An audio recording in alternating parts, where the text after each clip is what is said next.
Aí, ó. Então agora nós vamos realizar um maior truque de mágica aqui, ó. Porque afinal de contas aqui não é só diversão, não. Nós vamos mostrar aqui, ó, como é que a gente coloca toda a força do amor numa latinha e faz ela se equilibrar de forma fantástica. Então olha só, vocês estão vendo aqui, ó, isso aqui é uma latinha, chá gelado, beleza? Tranquilo? Olha só, aparentemente tá tudo ok. Vamos lá. Então vou contar com a ajuda de vocês aí. Não, eu vou deixar ela então vou contar com a ajuda de vocês, ó.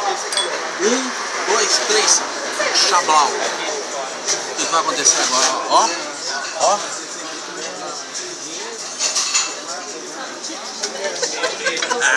Olha o poder da mente, o poder do amor controlando essa latinha.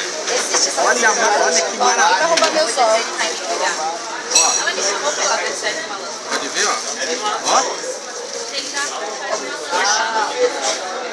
Espetacular, Bernardo. Bate palma, Bernardo. Bate palma, caralho. Se eu tivesse uma moedinha, você ia tirar.